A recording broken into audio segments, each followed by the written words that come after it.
Hello दोस्तों, आप देख रहे हैं मेरा यूट्यूब चैनल चांद ब्लॉग्स। आपका इस चैनल पर स्वागत है।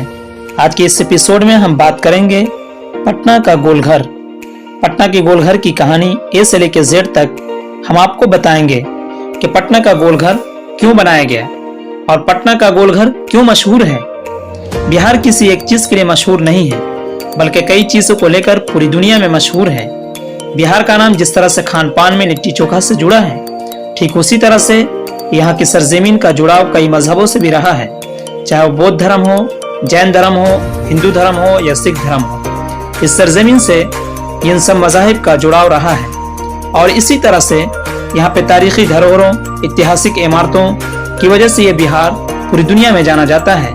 बिहार की तारीख ही कुछ इतनी प्यारी है कि जिसे जानने पे लोग मजबूर हो जाते हैं। बिहार की राजधानी पटना में गांधी मैदान से 1 मील की दूरी पर पश्चिम जानिब में 232 साल पुराना एक तारीखी घर है, जिसे न इंसान के रहने के लिए बनाया गया और न जानवर के लिए। इसके बनाने वाला भी कोई हिंदुस्तानी नहीं था।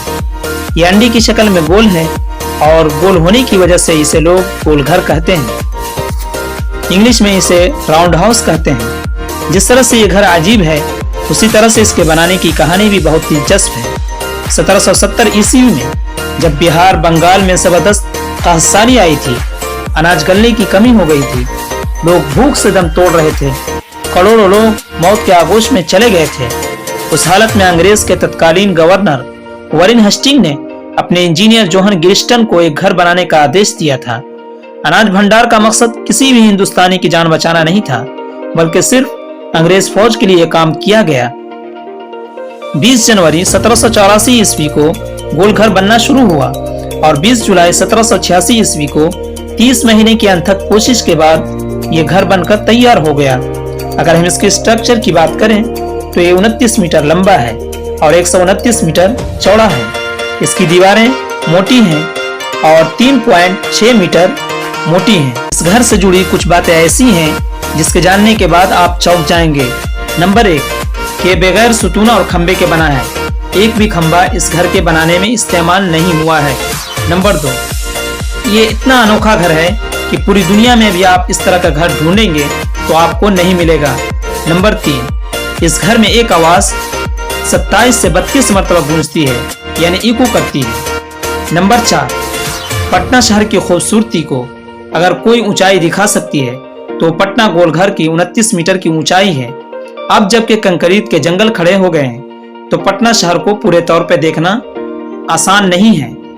अगर आप इसके 45 सीढ़ियों के सहारे ऊपर चले जाएंगे तो आप पटना शहर की सारी खूबसूरती को देख सकते हैं। सदियों से बहती हुई गंगा नदी और ऐतिहासिक गांधी मैदान का नजारा देखने के बाद आप दंग रह जाएंगे। अब इस घर की क्या हालत है, चलिए जानते हैं। बहुत सालों से तो ये घर ऐसे ही पड़ा हुआ था, वीरान था।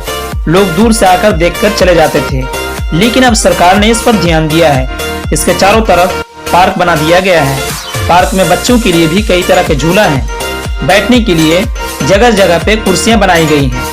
पैदल रास्ते के दोनों किनारों पर फूल पत्तियों की क्यारियां सजी हैं और घर के अंदर में लेजर शो का भी व्यवस्था किया गया है, जिसमें बिहार की मुकम्मल तारीख बताई जाती है। अब इस घर की हिफाजत की गरज से अंदर जाना और सीढ़ियों पर चढ़ना और ऊपर में पहुंचना मना हो गया है। ये घर सिर्फ पटना की विरासत नहीं है, बल्कि पूरे बिहार की विरासत है। जहां हिंदुस्तान में अंग्रेजों की गुलामी की निशानी जैसे India Gate, gate of India है, उसी में एक नाम गोलघर का भी है। गोलघर की एक मुकम्मल कहानी है। आपने जाना, आपने सुना, आपको कैसा लगा कमेंट करके जरूर बताएं।